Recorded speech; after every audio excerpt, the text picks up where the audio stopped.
viendo en forma de Dios, vive toda la creación, de siervo se vistió,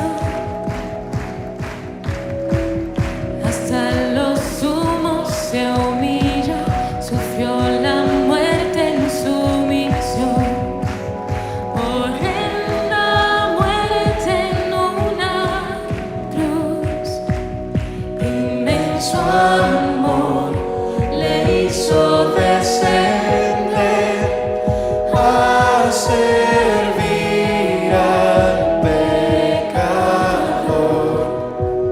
Gracias sin igual, Cristo demostró, dio su vida a mi favor.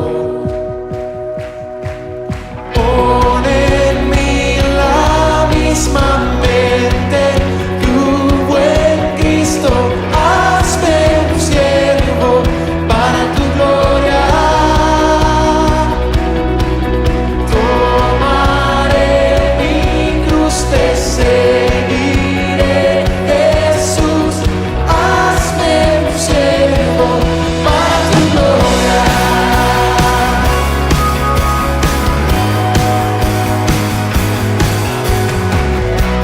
Soberano e inmortal, coronado en majestad, lavando mis pies,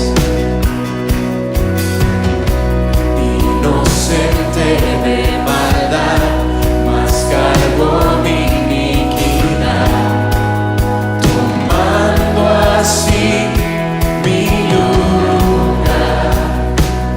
Herido fue por mi transgresión y en silencio padeció por mi rebelión, sangre derramó y por su muerte vivo yo.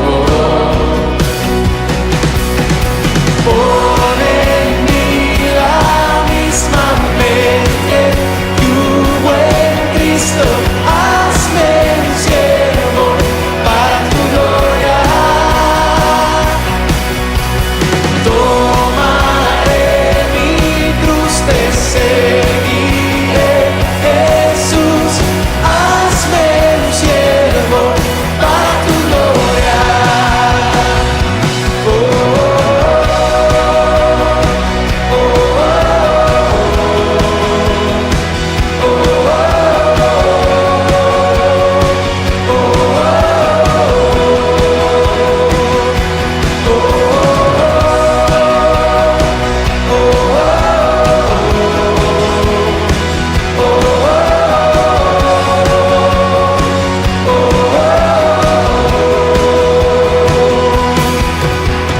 Pon en mí la misma mente que hubo en Cristo, hazme un siervo para tu gloria.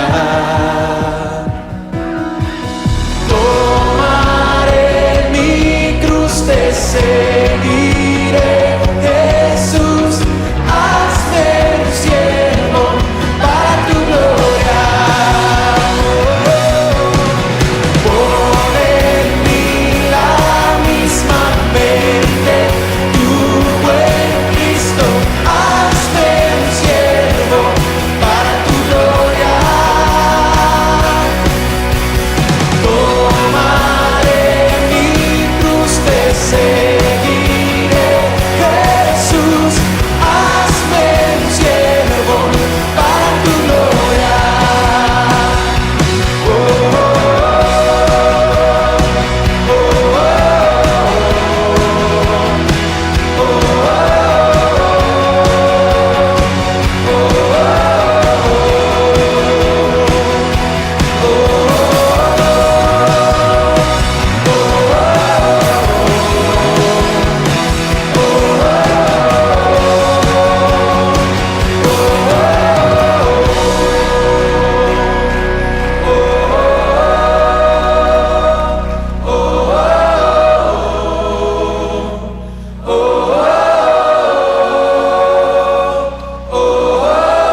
Muy buenos días, que el Señor les bendiga. Muy bienvenidos a esta transmisión que tenemos en este domingo 7 de junio, primer domingo del mes de junio. Ya estamos todos juntos en nuestra transmisión número 12. 12 semanas que hemos estado junto a usted por las redes sociales, así que muy bienvenido y que el Señor les bendiga. Le damos la más cordial bienvenida si usted está en Chile y en el extranjero. En Chile, si usted está acá en la región de Valparaíso, le mandamos saludos. Los que están en Santiago, en Coquimbo, en La Serena, en Arica también nos están viendo, en Punta Arenas, en Coyhaique, todos cordialmente bienvenidos. Si usted está en el extranjero también, muy bienvenido. Nos están viendo desde Australia, nos ven en Alemania, nos ven en España, en Suecia, Argentina, en Bolivia, México. Bueno, hay tantas partes. Que el Señor les bendiga. Muy, muy bienvenidos. Que hoy día también usted sea parte, todos seamos parte de este servicio, cantando, orando, escuchando su palabra, poniéndola por obra y todo eso obviamente para glorificar al Señor. Lo invitamos también a que sea parte activa por medio de las redes sociales, por medio del chat que en este instante ya está activado,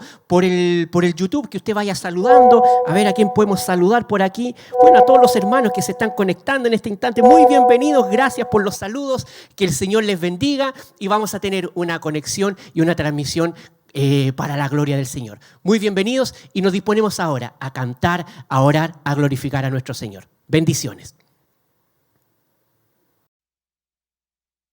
Iglesia, muy buenos días. Qué bueno que pueda estar acá con nosotros juntos celebrando el nombre del Señor. Y yo te voy a pedir que te pongas en pie. Si estás allí con otra persona, bendícela en el nombre del Señor. Dile que juntos vamos a alabar el nombre del Señor. Le vamos a decir cuán indescriptible es Él, cuán grande es nuestro Señor.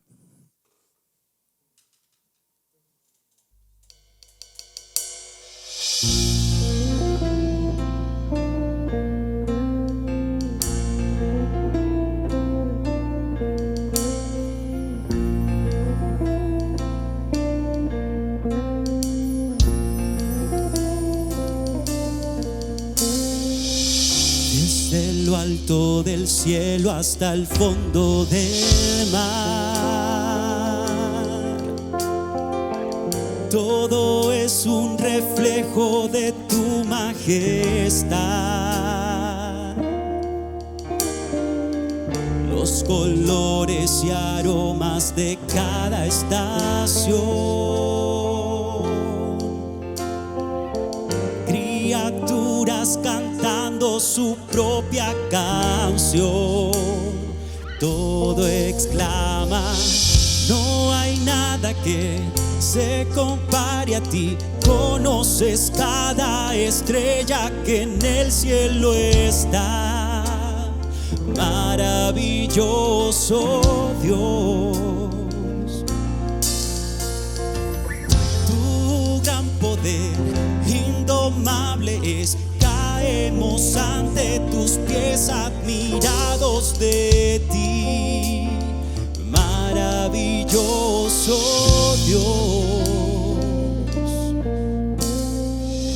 ¿Quién le ha dicho al rayo dónde ha de caer?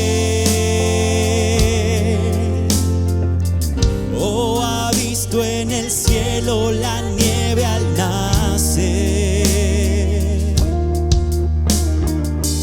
¿Quién el sol diseñó y dio fuente a su luz? Mas lo esconde para que la noche sea azul. Todo exclama: no hay nada que se compare a ti. Conoces cada estrella que en el cielo está. Maravilloso Dios, tu gran poder indomable es. Caemos ante tus pies admirados de ti. Maravilloso Dios,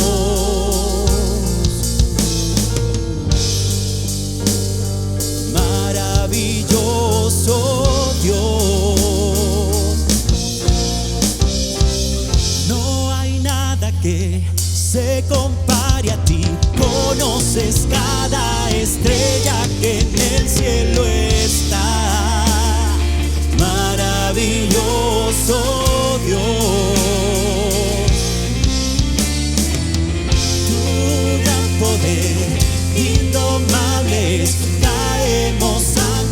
tus pies admirados de ti. Maravilloso Dios, no cambiarás, nadie es como tú. Ves lo más hondo de mí y me amas igual. Maravilloso Dios, no cambiarás, Señor. No cambiarás, nadie es como tú. Ves lo más hondo de mí y me amas igual. Maravilloso Dios.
son tus misericordias cada mañana. Por tu perdón, Señor. Llena, Señor, estas vasijas de barro. Te alabamos, Señor. Renuévanos cada día, Señor.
Hermanos, muy buenos días.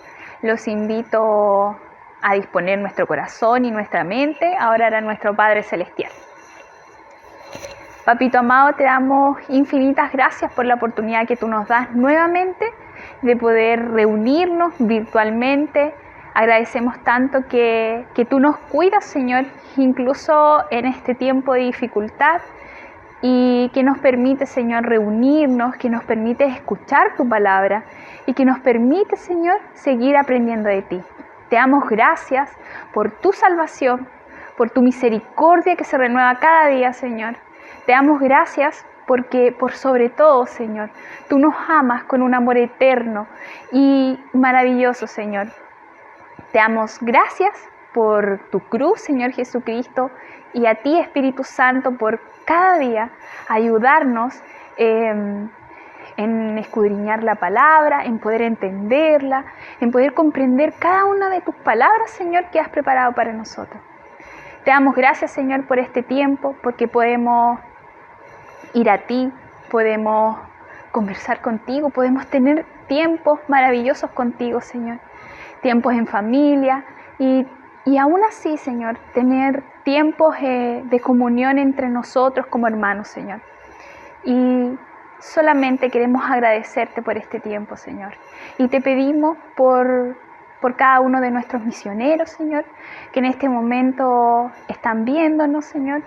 Te pedimos que así como también a nosotros tú los hagas perseverar en la búsqueda de tu palabra y en el gozarse en estas circunstancias, Señor.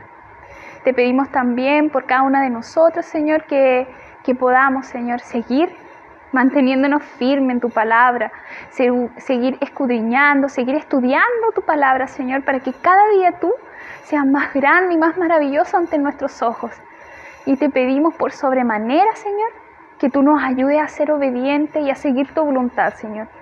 Permite que este tiempo, Señor, en que estamos en pandemia, Señor, permite que también podamos mostrar el amor a nuestros hermanos, Señor. Que podamos estar pendientes de las necesidades que finalmente van surgiendo, Señor, y estar mostrando ese amor que tú nos tienes, mostrárselo a los demás, Señor. Ayúdanos a salir de nuestro egoísmo y poder hacer las cosas que tú nos has enseñado, Señor. Te damos tantas gracias y te pedimos por sobre todo, Señor, que tú nos ayudes a estar pendientes de lo que vamos a escuchar el día de hoy, Señor. Y ayúdanos a poder llevar esa palabra, Señor, en práctica. Que no seamos solamente oidores, Señor, de tu palabra, sino que también hacedores de ella, Señor, con gozo, con alegría, Señor, así como tú esperas, Señor. Queremos darte la gloria a ti, Señor, en todo momento y recordar que tú vuelves por cada uno de nosotros, Señor. Ninguna de nuestras quejas, ninguna de nuestras aflicciones, ninguna de nuestras penas, Señor, son en vano, porque tú dices que consuelas nuestro corazón, Señor. Y a ti clamamos, Señor, por nuestra nación y por este país, Señor. Y confiamos plenamente en ti, Señor, porque tú eres digno de toda honra y de toda nuestra confianza, Señor. Alabamos tu nombre, Señor, y esperamos confiadamente en que tú vuelves por cada uno de nosotros. En el nombre de Jesús. Amén.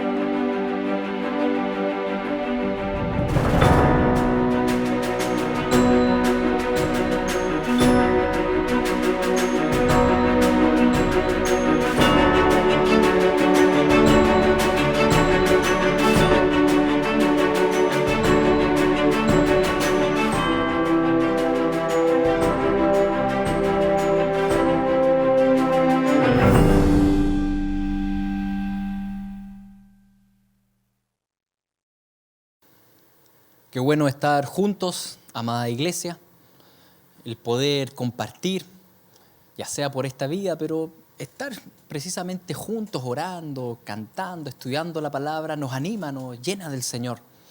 Estamos en este tiempo estudiando el inicio ministerial de Jesucristo. Durante los últimos domingos hemos estado viendo las tentaciones de Cristo en el desierto. Estuvimos analizando cada una de las tentaciones en profundidad y en realidad lo que vamos a hacer hoy día es vamos a repasar y afianzar ciertos conceptos que van a ser importantes para cuando estemos analizando ya el ministerio público de Jesús. Así que una vez más quiero leerles del capítulo 4, el versículo 1 y 2, que ya hemos leído varias veces, que dice así: Jesús, lleno del Espíritu Santo, volvió del Jordán y fue llevado por el Espíritu al desierto por 40 días y era tentado por el diablo. ¿Por qué llevó el Espíritu Santo a Jesús a esa terrible experiencia? ¿Por qué el Espíritu Santo haría algo así? De llevarlo a un tiempo de sufrimiento, un tiempo de hambre, un tiempo de penuria y de opresión espiritual. ¿Por qué haría algo así? En este caso hay varios motivos importantes que hemos estado hablando sucesivamente estos domingos y que quiero repasar un poco. En primer lugar, está la necesidad de que si Jesús iba a ser nuestro sacerdote, nos iba a representar ante Dios, Él debía identificarse con nosotros. Debía sufrir estos mismos sufrimientos de opresión que vivimos también nosotros. Bueno, Él lo vivió mucho más. Hay una identificación profunda. Solo alguien que se identifica con tus experiencias puede representarte realmente ante Dios, y Cristo lo hizo. Él es tu perfecto representante. En segundo lugar, era necesario evidenciar la perfección de Cristo, de que Jesús es perfecto, evidenciar la impecabilidad de Jesús. Jesús, al ser colocado al fuego del crisol, ese fuego demostró que no hay impurezas en él, que no había pajas, todo era oro. ¿Por qué era necesario? Porque si Jesús tenía pecado, Él no podía cargar con el pecado de los demás, con tu pecado o mi pecado. Si Él tenía pecado, Él no podía ser este cordero sin mancha que el Señor llamó para poder tomar nuestro pecado. Él no podía hacer ni propiciación, ni expiación, ni llevar a cabo alguna redención. Por tanto, en 1 Juan 3:5 dice: sabéis que Él apareció para quitar nuestros pecados y no hay pecado en Él. Estas dos cosas van ligadas. Era importante que este sumo sacerdote que nos representara fuera un cordero sin mancha. Y ahí está todas estas metáforas juntas, ¿no es cierto? Porque un sacerdote presentaba a otro cordero, pero resulta ahora que el sacerdote es el cordero. Pero para poder presentar ese sacrificio, él mismo debía no tener pecado. Por tanto, era necesario hacerlo atravesar este periodo que demostrara que este cordero realmente era inocente. Realmente podía morir por los demás. Jesucristo demostró perfecta obediencia aún en medio de la opresión de 40 días. En tercer lugar, Jesucristo, al llevar a cabo esta acción, ¿no es cierto?, de ir ahí al desierto, Él mantenía y ganaba el señorío y la autoridad sobre el mundo entero. Al contraponerse contra la serpiente, no sujetarse a la serpiente y obedecer a Dios. Era un tema entonces también de autoridad, de esta batalla que había perdido Adán y Eva y que Jesucristo volvía a enfrentar y ganaba. Esa autoridad que el ser humano había perdido y se había sujetado al diablo, ahora Jesucristo, al enfrentar al diablo, adquiere o gana o mantiene o incrementa esa autoridad plena, esa potestad sobre el mundo y el reino en general. En cuarto lugar, vimos ya la semana pasada que era necesario demostrar sujeción al Padre. ¿Por qué? En primer lugar, estuvimos viendo que era necesario demostrar esa sujeción al Padre para heredar esa bendición descrita ahí en Génesis 1. Y al mismo tiempo, en términos bien prácticos y concretos, antes de un ministerio público famoso, Jesús debía también demostrar de que Él amaba más la sujeción y el amor al Padre que el ministerio público, que el servicio. Amaba más la obediencia a Dios que una fama pública. Lo que era muy importante demostrar antes de que tuviese fama pública. Por tanto, este hecho ocurre antes. Todos estos puntos obviamente están entrelazados Y hoy día quiero repasar un poco y profundizar un poco más el tercer y cuarto punto. ¿Por qué? Porque es necesario para que entendamos lo que significa el concepto de reino y el avance del reino en los evangelios, en el ministerio de Jesucristo. Porque recuerden, esta serie se llama El reino de Dios ya llegó. Y hay conceptos acá que son cruciales y están ligados a lo que sería después la predicación del reino de Cristo. El reino de Dios que es imparable. Cuando el ángel se presentó ante María para anunciarle que el Espíritu Santo había concebido en ella a Jesucristo, el ángel le dice lo siguiente a María. María, no temas, porque has hallado gracia delante de Dios. Y ahora concebirás en tu vientre y darás a luz un hijo, y llamarás su nombre Jesús. Este será grande y será llamado Hijo del Altísimo. Y el Señor Dios le dará el trono de David su padre, y reinará sobre la casa de Jacob para siempre, y su reino no tendrá fin. Quiero que notemos el lenguaje imperial del ángel. Porque el ángel podría haber dicho muchas cosas. Por ejemplo, este que está en tu vientre va a cargar con el pecado del mundo. Va a salvarnos de la opresión, la esclavitud al pecado. Este que está en tu vientre, Él nos va a redimir. Pero no son esas las palabras que ocupa el diablo. Perdónenme, no son esas las palabras que ocupa el ángel acá. El ángel acá ocupa palabras que más bien denotan una realeza. Denotan más bien un lenguaje imperial.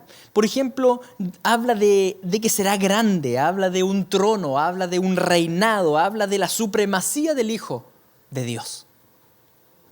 En resumen, el ángel anunció que nacía el Rey de Reyes. Ese fue el foco de la anunciación que llevó a cabo el ángel. Esto es difícil de entender en nuestra época, donde vivimos en sistemas gubernamentales de democracia y los conceptos imperiales de reino no son usados en el diario vivir.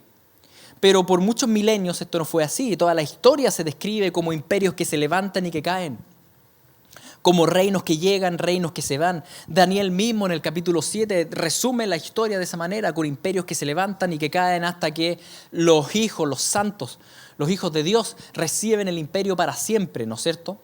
Ahora eso no es tema de hoy, ustedes mismos pueden leer en sus casas Daniel 7. El tema aquí es que cuando Jesús inicia su ministerio público, su predicación ocupará el mismo lenguaje imperial de reinado que ocupó el ángel cuando hizo la anunciación. Esto lo vemos en los 3 evangelios sinópticos muy presentes.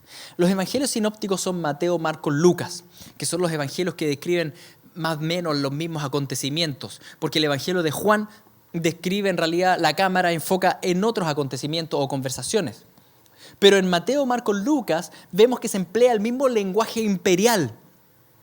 Por ejemplo, en Marcos 1:14 dice: Jesús vino a Galilea predicando el evangelio del reino de Dios, diciendo: el tiempo se ha cumplido y el reino de Dios se ha acercado. Arrepentíos y creed en el evangelio.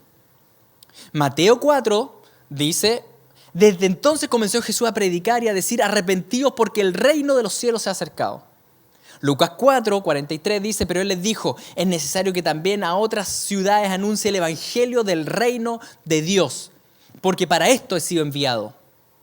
Los 3 evangelios sinópticos nos muestran o nos mencionan un lenguaje imperial donde Jesús parte la predicación y en esa partida de predicación Él dice: el reino de Dios ha llegado, el reino de los cielos está acá. Claro, el rey estaba ahí.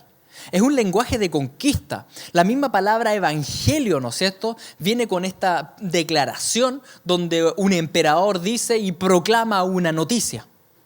Entonces, hay una connotación imperial. Si bien la primera venida de Cristo nos puede parecer pacífica, en términos espirituales no fue pacífica para nada, porque el que gobernaba acá era el príncipe de las tinieblas. El que tenía autoridad sobre la humanidad es el diablo. Por tanto, cuando llega el rey de los cielos, en realidad es una incursión. Y eso es lo que vemos en los evangelios. Por eso es tan dramático el cambio que vemos entre el Antiguo Testamento a los evangelios, donde repentinamente empiezan a aparecer miles de demonios. En el Antiguo Testamento ni se mencionan. Llegamos a los evangelios y mientras Jesús va caminando, los demonios saltan por todos lados. Y uno dice: ¿qué está pasando acá? Bueno, es una incursión. Es una incursión, es una llegada del reino de Dios. Jesucristo se zambulle en una piscina de demonios y los hace añicos. Es el rey el que está ahí. Nunca en toda la historia de la Biblia habíamos visto tanto demonio aparecer, hablando y arrancando. Pero al llegar Jesús, al llegar el cielo, al llegar la luz, todas las cucarachas se escapan. Antes que Jesús iniciara el ministerio público, por tanto, el Espíritu Santo lo lleva primeramente a enfrentar el pez gordo, por así decirlo. A enfrentar la autoridad enemiga máxima. Antes de ir a rescatar esas almas, él primero va y hace lo que más tarde él predicaría. Él ata al hombre fuerte, en ese caso al diablo. Primero Jesús va al desierto, confronta directamente al diablo. Antes de cualquier ministerio público, confronta a la autoridad que estaba ahí, a la serpiente, al acusador de los santos. Por eso el texto de Mateo no hace rodeos y explica esto claramente cuando dice: entonces Jesús fue llevado por el espíritu al desierto para ser tentado por el diablo. Jesús fue llevado al desierto para confrontar al diablo, para ser tentado. Porque tal como Jesús enseñó después, primero había que atar al hombre fuerte, o más bien demostrar que estaba desligado de la autoridad de ese hombre fuerte. Así que al ir Jesús después del bautismo directo a esta tentación antes del ministerio público, él estaba confrontando al jefe de los demonios. Primero fue al jefe, primero fue al acusador de los santos. Y me detengo un poco en ese término acusador, porque la Biblia menciona a Satanás también como el acusador de los santos. Y es así como lo vemos en el Antiguo Testamento. En el Antiguo Testamento la verdad es que no vemos al diablo presentado como un dragón sangriento, como lo presenta Apocalipsis después, sino que más bien pareciera ser un fiscal, un abogado que está bien vestido y que se presenta ante Dios para acusar al ser humano. Esa es la imagen que tenemos en el Antiguo Testamento. Es más bien un abogado legalista que está ante Dios y que empieza a reclamarle a Dios por estos súbditos que están en la tierra. ¿Por qué hace eso? Por ejemplo, en Zacarías, en el capítulo 3, vemos que está ahí el sumo sacerdote. En este libro pequeño que se llama Zacarías, de los profetas menores, está este sumo sacerdote y está parado ante Dios y está el diablo como acusador, acusándolo delante de Dios. Los vemos como un acusador, acusando los pecados de este sumo sacerdote. ¿Por qué? Porque si esa persona tenía pecado, entonces era esclava del diablo y súbdito del diablo. Por tanto, vemos al diablo en el Antiguo Testamento como un acusador legal ante Dios. Es la misma figura que expliqué un poco el domingo pasado cuando se presenta ante Dios por el tema de Job, ¿no es cierto? ¿Y cómo se presenta por el tema de Job? Se presenta más bien como un fiscal y le dice a Dios: no, es que Job en realidad no te ama. Job te ama porque tiene hartas cosas, pero si no las tuviera no te amaría. Es decir, es un fiscal acusador. ¿Por qué? Porque si demuestra que Job tiene pecado, que tal persona tiene pecado, que todos tienen pecado, todos son esclavos de él, son súbditos de él. Por tanto, es llamado acusador de los santos, diciendo: estas almas son mías, son del reino rebelde de las tinieblas, no son tuyas, Señor. Por tanto, no debemos ver a Satanás simplemente como un transgresor, sino que también como esta especie de abogado legalista. Y era necesario que la primera acción de Cristo fuera directamente hacia ese fiscal. Ese fiscal que está ahí, que saca a relucir los pecados de todo, y Jesús se para ante él. Y dice: aquí estoy. Y Satanás lo tienta y lo tienta y lo tienta, pero no logra encontrar nada. Toda la vida eso va a ser repetitivo, ¿eh? Cuando dice que los fariseos lo probaron con esto y lo otro, y los saduceos, pero no hallaron nada. De hecho, el juicio final, finalmente cuando Jesucristo va a ser juzgado, no va a ser juzgado por ningún pecado, sino que va a ser juzgado por una verdad, de que él decía que era hijo de Dios. No encontró ningún engaño en él, no se encontró ninguna tentación. Era necesario demostrar que si bien Satanás tenía autoridad sobre cada ser humano porque él indicaba el pecado del ser humano, no tenía autoridad sobre Cristo porque no halló ningún pecado en él. Ni el diablo ni nadie. Era necesario demostrar que el rey de la potestad legítima sobre el mundo es Jesús, el segundo Adán. Para eso, Jesucristo sale a enfrentar al diablo en el peor de los escenarios, como hemos hablado, en máxima debilidad, para ser probado al máximo extremo. Jesús, lleno del Espíritu Santo, volvió de Jordán y fue llevado por el Espíritu al desierto por 40 días y era tentado por el diablo. Y cuando el diablo hubo acabado toda tentación, se apartó de él por un tiempo. Ya no tenía nada que hacer. Indicó al diablo con la lupa en todos los aspectos. En el aspecto de fama, de orgullo, de arrogancia, de poder, ¿no es cierto? De todas las tentaciones que hemos estado viendo. Indicaba con la lupa, pero no había nada. No había nada que hacer. Jesús fue tentado en todo según nuestra semejanza, pero sin pecado. ¿Qué significa eso? Que ahí en el desierto quedó claro que Satanás no tenía gobierno sobre ese ser humano, que es Cristo. Y en él se levantaba el reino de Dios acá en la tierra, en Cristo. El rey había llegado, por tanto las tinieblas tenían que retroceder. Se había levantado ese descendiente prometido en Génesis 3:15, que estaba arrebatándole la autoridad al diablo, porque el diablo no tenía acceso a él. Se estaba cumpliendo lo que el Salmo 89 había predicho, cuando el salmista dijo: el enemigo no podrá hacer reclamo sobre él, ni el maligno lo quebrantará. Satanás, el fiscal acusador, estaba ahí y indicaba con lupa, pero no podía hacer ningún reclamo sobre Jesús. Jesús simplemente nunca pecó.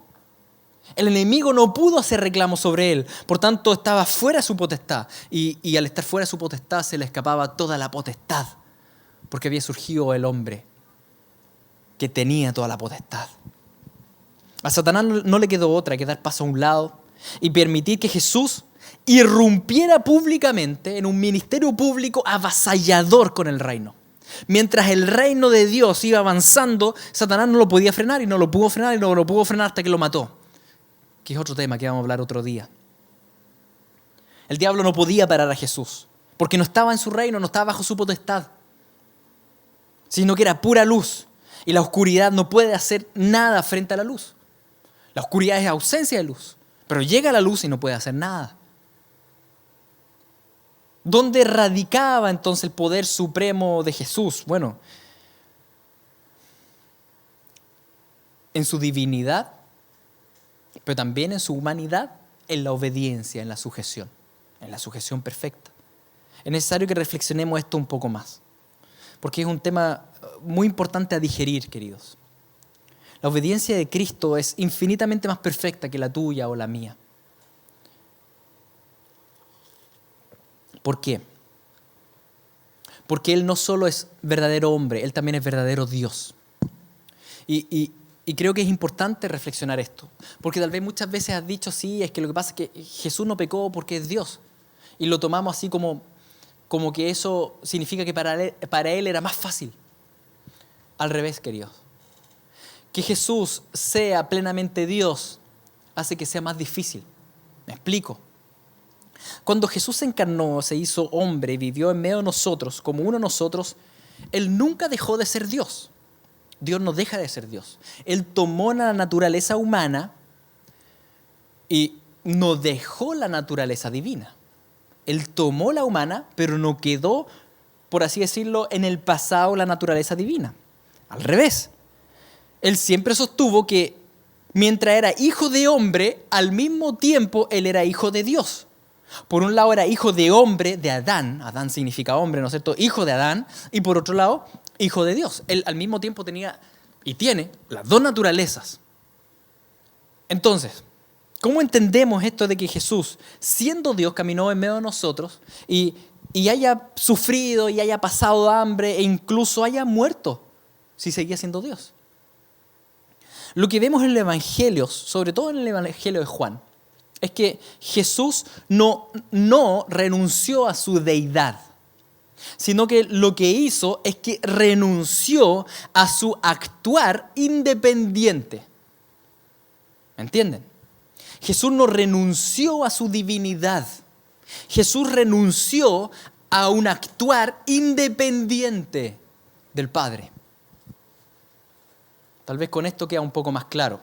Juan 5, que también ya lo hemos leído, dice así: respondió entonces Jesús y les dijo: de cierto os digo, no puede el Hijo hacer nada por sí mismo, sino lo que ve hacer al Padre, porque todo lo que el Padre hace también lo hace el Hijo igualmente. Porque el Padre ama al Hijo y le muestra todas las cosas que Él hace, y mayores obras que éstas le mostrará, de modo que vosotros os maravilléis. ¿Jesús podía caminar sobre el agua? Claro, Él es Dios. Jesús podía caminar sobre el agua. Sin embargo, lo vemos solamente una vez caminando sobre el agua, y el resto de las cientos de veces se sube a un bote. Y se sube a un bote y cruza el lago. Y uno dice, ¿y por qué no caminó siempre sobre el agua? Es porque Él hacía solo lo que su Padre decía que hiciera. Por tanto, no es que Él no sea Dios, es que Él sujetó todos sus atributos divinos a la orden del Padre.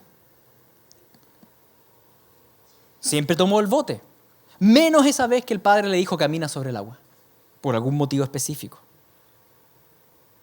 Nosotros no podemos caminar sobre el agua. Así que no tenemos más alternativa que subirnos siempre a un bote. Pero Jesús tenía alternativa de no tomar el bote. ¿Me voy a hacer entender? Esto tal vez es complicado de digerir, pero es importante que lo hablemos. Debemos entender el nivel de tentación que enfrentó Cristo. El nivel de tentación para Él es mucho mayor que para nosotros, porque tú y yo no tenemos poder en absoluto. Por tanto, no podemos hacer nada sobrenatural. Cuando desobedecemos a Dios, nos quedamos sentados como rebeldes y en nada. Pero Jesús podía, desde el poder, actuar de manera independiente del Padre. Y no lo hizo. Jesús podría haber recurrido en todo momento a su infinito poder. Él nunca dejó de ser Dios. Él podría haber recurrido a toda esa omnipotencia, ¿no es cierto? ¿Para qué pasar hambre? Pero vemos que Él no recurrió a ese infinito poder. Más bien Él puso a un lado todas esas prerrogativas divinas, las puso a un lado y las sujetó plenamente al dictamen del Padre. Por tanto, lo que el Padre quería que hiciera, lo hacía. Lo que el Padre quería que Él supiera, lo sabía. Lo que el Padre quería que Él dijera, lo decía. Todo de acuerdo al Padre. No de acuerdo a su propia voluntad, recurriendo a sus atributos divinos. Y ahí está la clave para comprender su ministerio terrenal. No se haga mi voluntad, sino tu voluntad. Porque, dice en Juan 12, yo no he hablado por mi propia cuenta. El Padre me envió. Él me dio mandamiento de lo que he de decir y de lo que he de hablar. Y sé que su mandamiento es vida eterna. Así pues, lo que yo hablo, lo hablo como el Padre me lo ha dicho. Jesús mantuvo en la encarnación toda su divinidad y atributos, pero los sometió completamente al dictamen del Padre. Completamente, al punto que Él dice, mira, incluso lo que yo hablo, lo hablo como el Padre quiere que lo diga. No solo en el fondo, en la forma, en el formato. Jesús tenía buenas cosas para decir, claro que sí, pero Él optó por no decir lo que Él quería decir, sino que decir lo que el Padre quería que Él dijera. ¿Por qué el Hijo no sabe el día ni la hora de su retorno? Porque el Hijo sometió todos sus atributos divinos al Padre para saber solo lo que el Padre quiere que Él sepa. Por eso, hay una sujeción perfecta del Hijo al Padre. Perfecta. Eso sí que es obediencia humilde. Más aún, la Trinidad funciona así. Así como Jesús habla todo lo que el Padre quiere que Él hable, también después Jesús va a explicar en Juan 16 que el Espíritu va a hacer lo mismo, pero con Jesús. Que el Espíritu Santo nos habla, pero solo lo que Jesús le dice que nos diga. Porque hay una sujeción perfecta, en perfecta humildad, del Espíritu al Hijo y del Hijo al Padre. Así funciona la Trinidad, en perfecta armonía, a pesar de ser tres personas con eterno poder y capacidad y voluntad. Piense en esto. A nosotros nos cuesta obedecer, y eso que somos absolutamente incapaces de hacer otra cosa. Somos incapaces, pero Jesús era capaz. Por eso, el diablo nunca te ha tentado a ti de transformar piedras en pan. ¿Por qué el diablo no te ha tentado de transformar piedras en pan? Porque no puedes. No puede. Pero ¿por qué tentó a Jesús de transformar piedras en pan? Porque Jesús sí podía. Pero ahí está la profundidad de la dificultad de la tentación a Cristo. De que Jesús tenía y tiene el poder para recurrir a su eterno poder. Jesús sí podía transformar piedras en pan. Pero no lo hizo y pasó hambre 1 día y 2 días y 3 días y 4 días y pasó hambre, 40 días. Y no recurrió nunca a su poder divino. A menos que el Padre le dijera. Eso se llama perfecta obediencia. Eso se llama perfecta humildad. Tal vez tú hasta ahora has dicho, no, lo que pasa es que para Jesús era más fácil obedecer. No, para Jesús era mucho más difícil. Claro, Él no tenía concupiscencia como nosotros, pero Él tenía el poder. Él tiene el poder para hacer lo que Él quiere hacer. Ahí radica la complejidad de que el diablo lo tentara a llevar a cabo ese poder, pero sin obediencia al Padre, sin voluntad del Padre. Pero Jesús tenía una sola cosa en mente: glorificar al Padre, nada más, sujetarse al Padre. No tenía en mente el no sufrir o no pasar hambre, Él tenía en mente glorificar a Dios. Entonces, aunque podía transformar piedras en pan, no lo hizo. Y retuvo el poder. Jesucristo no renunció a su naturaleza divina. Jesucristo renunció al actuar independiente en su naturaleza divina. Eso no está en Él. Y eso no solo hace 2000 años, siempre, hoy día también y en el futuro también. Como dice 1 Corintios 15, porque así como en Adán todos mueren, también en Cristo todos serán vivificados, pero cada uno en su debido orden. Cristo las primicias, luego los que son de Cristo en su venida, luego el fin, cuando entregue el reino al Dios y Padre, cuando haya suprimido todo dominio, toda autoridad y potencia, porque preciso es que Él reine hasta que haya puesto a todos sus enemigos debajo de sus pies. Fíjense acá, en este texto Pablo empieza a hablar del futuro y dice, sí, Cristo fue levantado como la primicia, resucitó. Después nosotros los muertos en Cristo vamos a resucitar cuando Él venga. Y cuando Cristo haya sometido todas las potestades, todos los dominios, haya destruido todo, ¿qué va a hacer con todo eso? Lo va a sujetar al Padre. Jesús está pensando en la gloria del Padre. Jesús no está pensando en su propia gloria, su propia fama o su propio poder. Él todo lo hace para la gloria del Padre, esa perfecta obediencia. Incluso cuando ya tenga todo conquistado y el universo entero y todo reconciliado, Él todo lo va a presentar al Padre.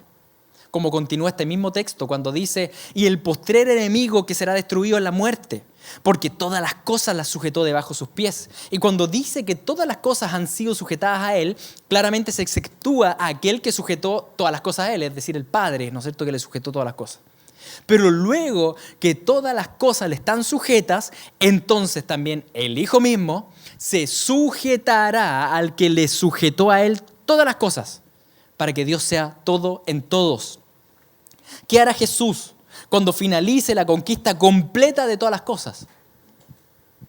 Él va a hacer lo que siempre ha hecho. Se la va a entregar al Padre en sujeción. Esa es la perfección de la obediencia de Cristo, que teniendo todo el poder y toda la capacidad, Él solo hace lo que el Padre quiere y para el Padre. ¡Qué perfecto es nuestro Señor! ¡Qué perfecto! No se compara su obediencia con nuestra obediencia. Nuestra obediencia es una obediencia en incapacidad, la suya es en plena capacidad. Amigos, si nuestro Rey, siendo todopoderoso, ha manifestado tal grado de sujeción y de humildad, ¿cuánto más nosotros? ¿Cuánto más nosotros? ¿Cuánto más tú y yo, que somos seres ínfimos? ¿Cómo nos rebelamos contra la voluntad del Padre? Tal vez tú dices, no, es que Él pudo porque Él es Jesús, pues Él es Dios. Queridos, precisamente al revés, porque Él es Dios, fue mucho más difícil para Él. Mucho más, infinitamente más difícil. Si Él mostró sujeción perfecta, ¿cuánto más debemos nosotros obedecer a Dios sin retraso? Sin retraso. Tal vez has leído algo en la Biblia que el Espíritu Santo te incomodó, pero aún no obedeces. Porque dices, bueno, otro día. Tal vez has retrasado la obediencia y aún no has entregado o hecho lo que Él te encomendó hacer. Hazlo hoy. Hoy día obedece. Si Cristo se sujetó plenamente, ¿por qué no nosotros? Al concluir este estudio de varias semanas de la tentación de Cristo, hay varias cosas que tenemos que reflexionar. En primer lugar, tenemos esta tendencia rebelde en nuestro corazón de decir, bueno, ¿será bueno obedecer a Dios en esto? Queridos, siempre es bueno obedecer a Dios. ¿Será bueno sujetarse completamente a Dios? La vida de Cristo nos dice absolutamente que sí. Sí. Jesús no tomó el ofrecimiento de poder y de potestad que le dio el diablo. Por tanto, Dios lo recompensó y lo puso por nombre sobre todo nombre. Jesús no aceptó este ofrecimiento de fama religiosa pública, de milagros. Por tanto, el Padre le dio fama pública con milagros. Cuando uno obedece a Dios nunca pierde, siempre gana. Y a veces estamos ahí diciendo, es que voy a perder esto. No, uno no pierde, uno gana. Antes del éxito público ministerial, el Hijo demostró que no le interesaba la gloria propia, así que Dios le dio gloria. Así que eso es lo que leemos en Lucas cuando dice Jesús volvió en el poder del Espíritu a Galilea y se difundió su fama por toda la tierra de alrededor y enseñaba en las sinagogas de ellos y era glorificado por todos. Ahí está la recompensa del Padre. Esa es la preciosa paradoja de la obediencia al Padre. Todo lo que Satanás le ofreció, Jesús lo rechazó y el Padre se lo dio incrementado. Por tanto, si Dios te está pidiendo algo, ¿quiénes somos nosotros para decirle, no, mejor no? Sírvele a Él. Él se encargará de ti, glorifícale a Él. Y Él te concederá glorificación a su tiempo. Sufre por Él y Él te recompensará con gozo eterno. No titubees a la hora de obedecer al Señor. No titubees. Nadie que ama y obedece a Dios saldrá perdiendo. Nadie. En segundo lugar, aprendemos en estas tentaciones que el diablo ya no tiene autoridad legítima sobre el mundo y las naciones. Antes de la encarnación y la cruz de Cristo, el diablo era fiscal, bien vestido, con la ley bajo el brazo, ¿no es cierto?, acusando a todo el mundo. Pero Satanás perdió ese derecho de acusación en la cruz de Cristo, al justificar Cristo cada uno de sus hijos con su sangre. La autoridad y la potestad le pertenecen legítimamente a Cristo, por lo cual los demonios ahora huyen ante su nombre. Los espíritus territoriales que tal vez antes tenían potestad legítima sobre las naciones, como tal vez lo vemos en el libro de Daniel, ya actualmente no tienen potestad legítima sobre las naciones. El reino de los cielos avanza de una manera avasalladora. No hay demonio que pueda parar el reino de los cielos. Sí, los demonios siguen tentando y siguen torturando, ¿no es cierto?, la mente humana y siguen intentando revolcarse ahí en el lodo. Pero en lo concreto, si estás bajo opresión espiritual de demonios, recuerda que el nombre de Jesús es más poderoso y la sangre de Cristo vence y echa fuera todas esas potestades. Así que puedes reprenderlas en el nombre de Jesús. Si estás torturado por pensamientos de acusación, recuerda que tu condena ya fue pagada en la cruz de Cristo. Responde a la tentación como lo hizo Cristo, pegando espadazos y bibliazos, ¿no es cierto?, sin dialogar con la tentación. Aprende versículos bíblicos que hablen respecto a lo que Cristo pagó por ti. Aprendamos a batallar los pensamientos con Biblia. Ahora bien, tal vez tú dices, lo que pasa es que yo he echado fuera demonios, no se van, y ahí está otro punto. Está el punto de la obediencia a Dios. Si bien Satanás ya no tiene autoridad legal sobre nosotros los hijos de Dios, él sigue activo en la humanidad. Y Efesios 2 describe que él en realidad sigue gobernando sobre los hijos de desobediencia. Recuerden que hay una autoridad legal del rebelde contra Dios por sobre los rebeldes, los humanos rebeldes. ¿Por qué es importante recordar esto? Porque si queremos estar protegidos de todo ataque enemigo, debemos obedecer a Dios en la vida en santidad. El enemigo ya no puede hacer reclamos sobre tu eternidad, porque Cristo pagó sobre tu eternidad. No puede hacer ese reclamo, pero sí puede zarandear a los discípulos por su pecado. Sí puede hacerlo. En ese sentido, la mejor liberación de la opresión satánica es la santificación. La santificación, la mayor protección para un cristiano es vivir una vida en integridad, como dice Santiago cuando él nos explica. Dice, someteos pues a Dios y resistid al diablo y huirá de vosotros. Para que el diablo huya, claro, tú lo puedes reprender, pero si no se va, si lo reprende, es porque tal vez no te has sometido a Dios. Y ahí hay un tema crucial, ¿no es cierto? Es necesario primero someterse a Dios y ahí plantarse y resistir, como lo hizo Cristo. Se sometió a Dios 40 días y resistió, y el diablo, ¿qué tuvo que hacer? como dice ahí en Lucas que leímos, que tuvo que irse. Lo mismo pasará en tu vida. Resiste al diablo en santidad, haz el bien, sométete a Dios.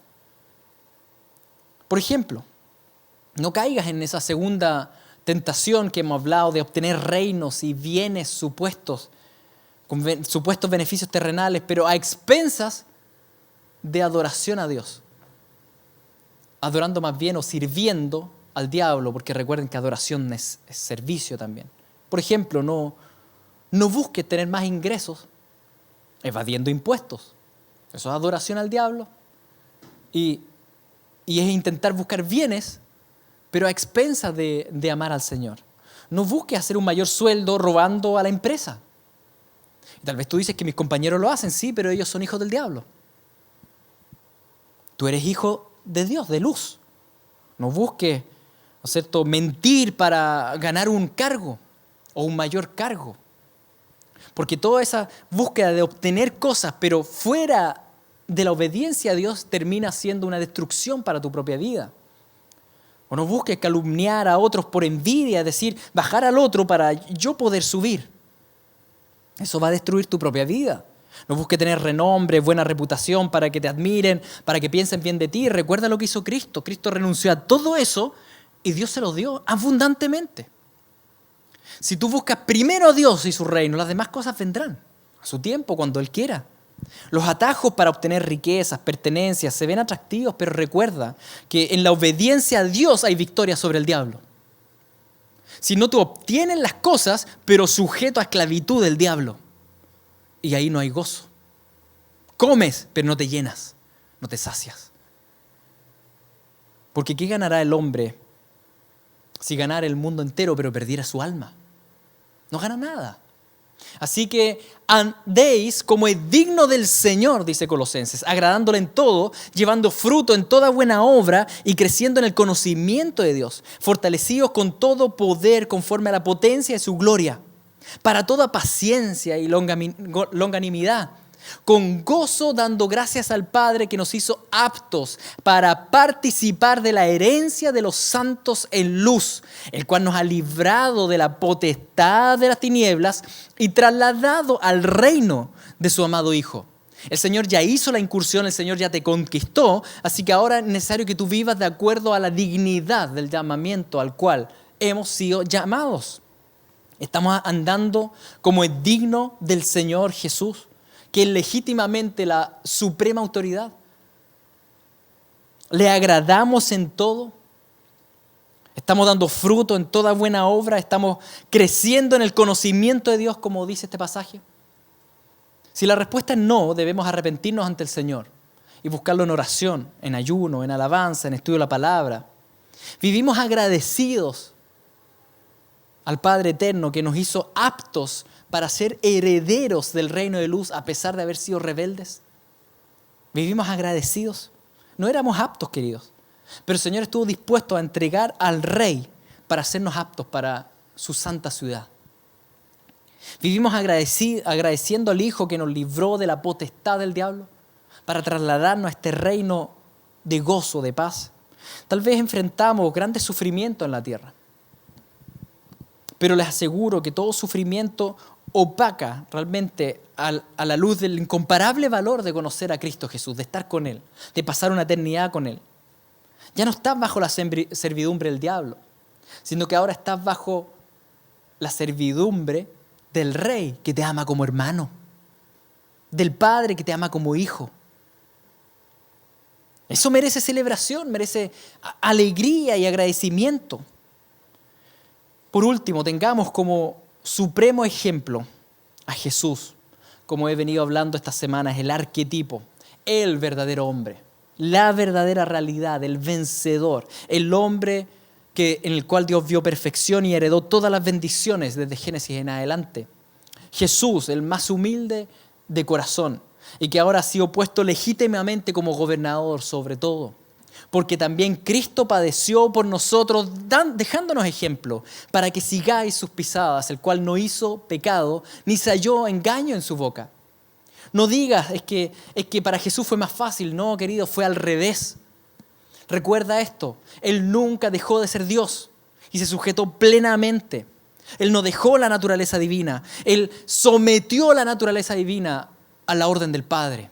Eso es difícil. Por tanto, su ejemplo de obediencia debe estimularnos a decir, sí, Señor, si tú pudiste obedecer, yo también. Yo estoy en ti, voy a obedecer. Si tú te humillaste, ¿cuánto más me tengo que humillar yo? Si Jesús tiene todo poder, renunció a la autosuficiencia, ¿cuánto más yo? Que no tengo nada de poder. ¿Para qué sigo siendo autosuficiente? Dios resiste a los soberbios y da gracia a los humildes. Así que humillémonos bajo la poderosa mano de Dios para que a su debido tiempo seamos exaltados. Queridos, es necesario entonces que a través de muchas tribulaciones entremos al reino de Dios. Y si eso significa mantenernos en este tiempo, simplemente sujetos al Señor, que Él haga con nosotros como Él quiera, pero en obediencia, les aseguro que el gozo que viene es mucho mayor que cualquier sufrimiento que podamos tener acá. Alabemos al Señor, aprendamos del ejemplo de Cristo. En este mundo tendremos aflicción, pero Jesús venció al mundo. El reino de Dios ya llegó, el reino de Dios avanza imparablemente y el reino de Dios se consumará en breve tiempo más cuando Cristo vuelva. Oremos. Padre Santo, te damos gracias por tu inmenso amor, en el cual, Señor, nos capacitaste para poder ser herederos del reino. Y para capacitarnos, enviaste al Rey, que dio su vida por nosotros, que nos dio ejemplo, que murió por nosotros en la cruz, que nos justificó y nos transformó. Te damos gracias por ese inmenso amor. Señor, si Jesucristo mostró tanta humildad y sujeción, ¿cuánto más nosotros debemos humillarnos ante ti y obedecer inmediatamente todo lo que tú dices? Perdona nuestra rebeldía, nuestra autosuficiencia. Perdónanos, Señor. Sabemos que somos criaturas malignas, pero también sabemos que tu amor ha sobreabundado y nos ha trasladado de reino. Éramos de las tinieblas, ahora estamos en la luz. Te rogamos que sigas santificando nuestra vida, nuestro corazón y te podamos glorificar eternamente. En el nombre de Jesús. Amén.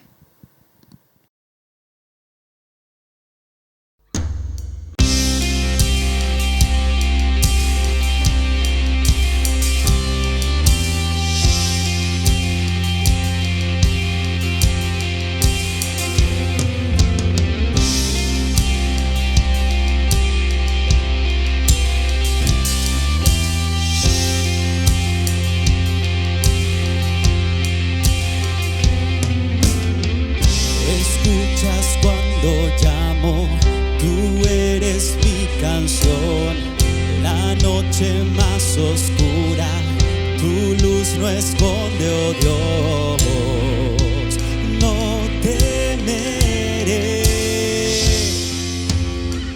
Venciste al enemigo con tu gran poder, aún en dificultades, eres mi escudo fiel. No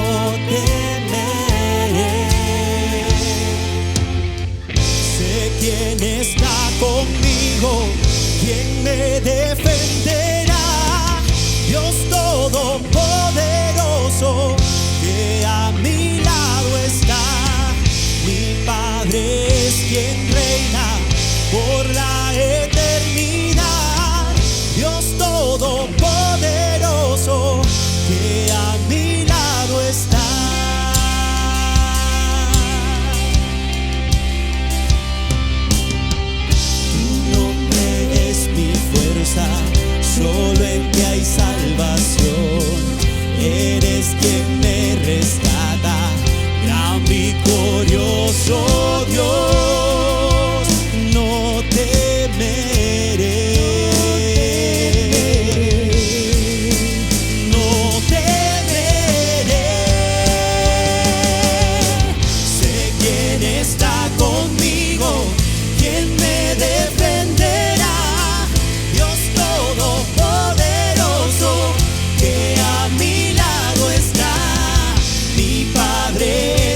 ¿quién me defenderá?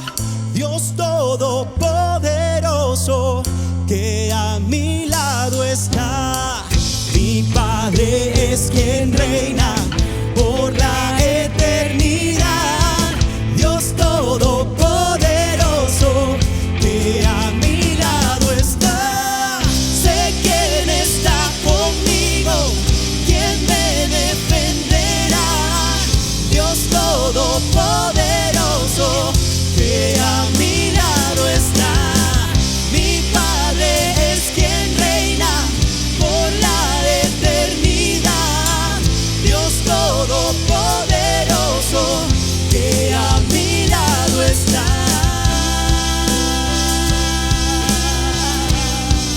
Oh, poderoso.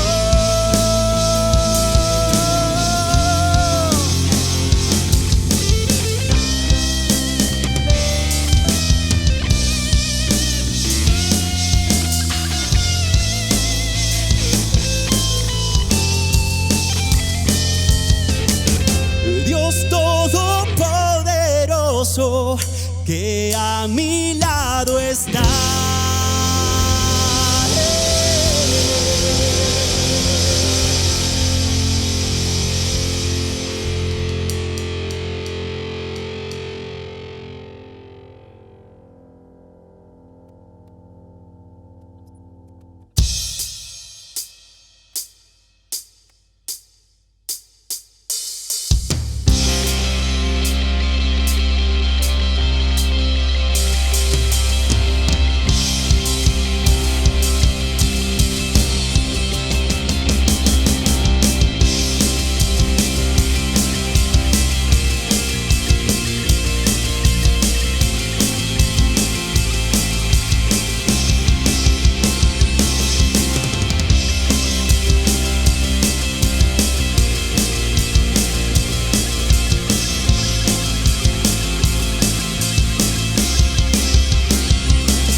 Fuente de paz, fuente de luz, fuente de gracia y plenitud.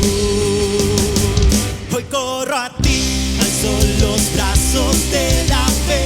A ti, Jesús, yo miraré. Eres mi fuerza y luz. En la tormenta creeré, en el desierto gritaré. Fuente de vida es Jesús.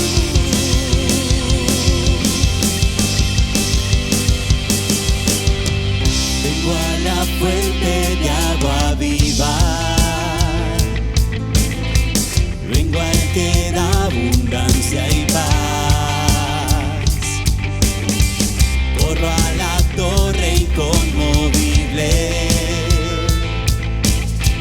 Corro a la fuente de verdad.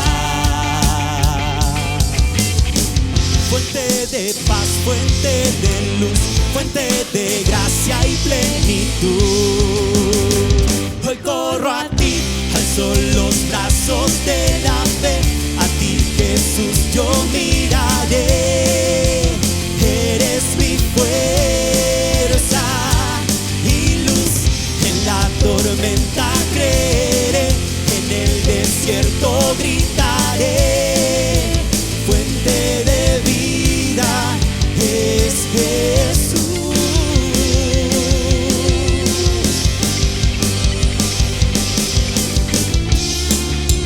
Corremos a ti, Señor, a tus brazos. ¿A quién iremos sino a ti? A la fuente de verdad, a la fuente de agua viva, donde nunca más tendremos sed. Corremos a ti, Señor, nuestro escondedero, nuestro escondite, nuestro baluarte, que eres tú, Señor.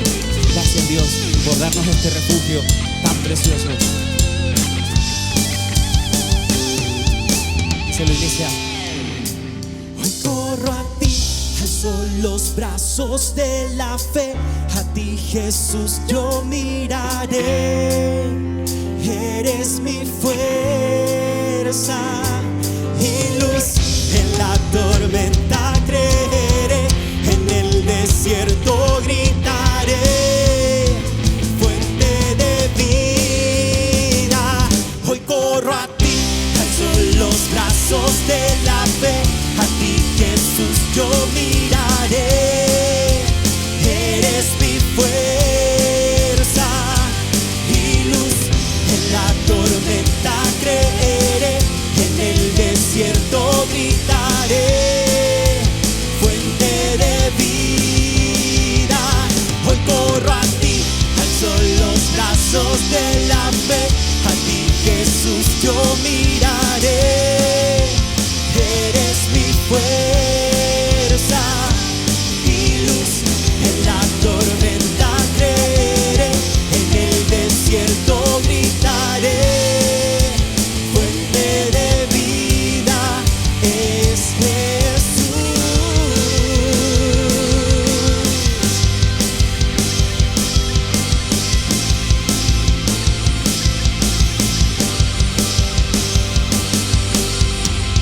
Gracias, Señor, por este tiempo. Gracias por lo que tú has hecho por nosotros. Gracias por darnos de beber de esta agua viva. Gracias por este precioso regalo, Dios.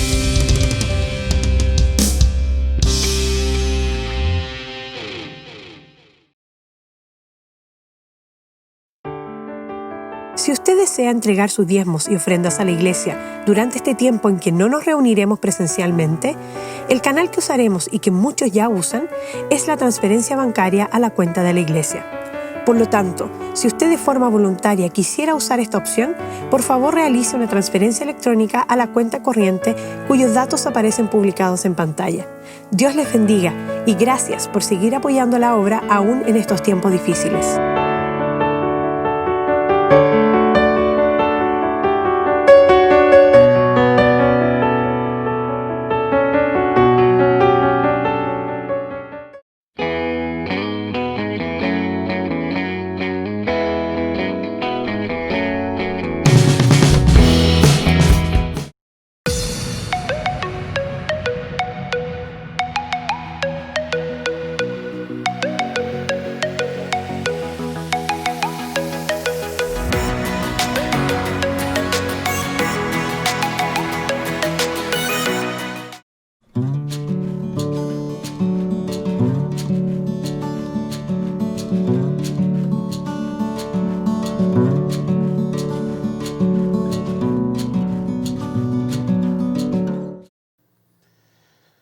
Gloria al Señor. Qué hermoso y qué lindo es poder cantar a su nombre, entendiendo que de Él dependen todas las cosas. Y tal como aprendíamos en el día de hoy, como éramos animados por su palabra, en todo momento sujetémonos al Señor de la misma forma que Cristo lo hizo. Sometámonos, sujetémonos, obedezcamos a lo que el Señor nos va diciendo por medio de su palabra, porque todo eso, en la sujeción, traemos honra y gloria a nuestro Señor.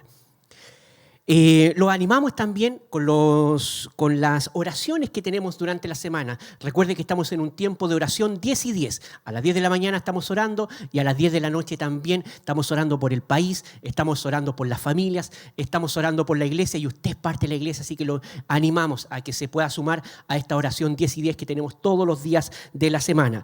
También a todas nuestras transmisiones en vivo a las 6 de la tarde por el canal de YouTube de la iglesia. Los lunes partimos a las 6 de la tarde con un estudio bíblico, los miércoles con un tiempo de alabanza, de adoración al Señor y los jueves a las 6 de la tarde un tiempo de oración donde usted también está cordialmente bienvenido.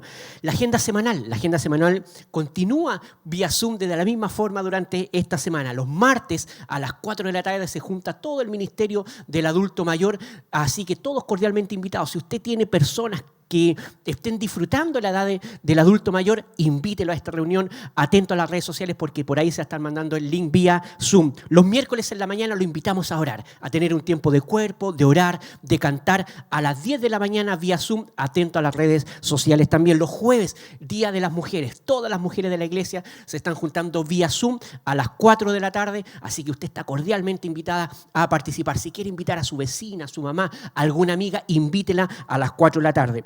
Los viernes Día de los jóvenes, parten a las 6 de la tarde, todos los preadolescentes se juntan vía Zoom, así que atento a las redes sociales para que usted esté atento también a eso. Y a las 7:30 se juntan todos los adolescentes, también vía Zoom, por nuestras redes sociales se va a estar publicando los links para que usted esté atento a eso. A las 7:30 vía YouTube se juntan todos los jóvenes intermedios en una transmisión en vivo y a las 20 horas todos los jóvenes adultos, así que también por el YouTube, así que atento también a esa transmisión. Y todos los hombres de la iglesia a las 20 horas vía Zoom se están juntando en la reunión semanal. Así que vía Zoom también. Así que cordialmente todos invitados a sumarse a las distintas reuniones que tenemos durante la semana. Hay una reunión especial para usted. Y después de este servicio, ya en un ratito más, partimos con las clases de los niños. Así que ya está todo listo y dispuesto para disfrutar la clase de los niños y aprender del Señor. Que tenga un lindo domingo, que tenga una linda jornada. Nos volveremos a juntar nuevamente en una nueva transmisión. Que el Señor les bendiga.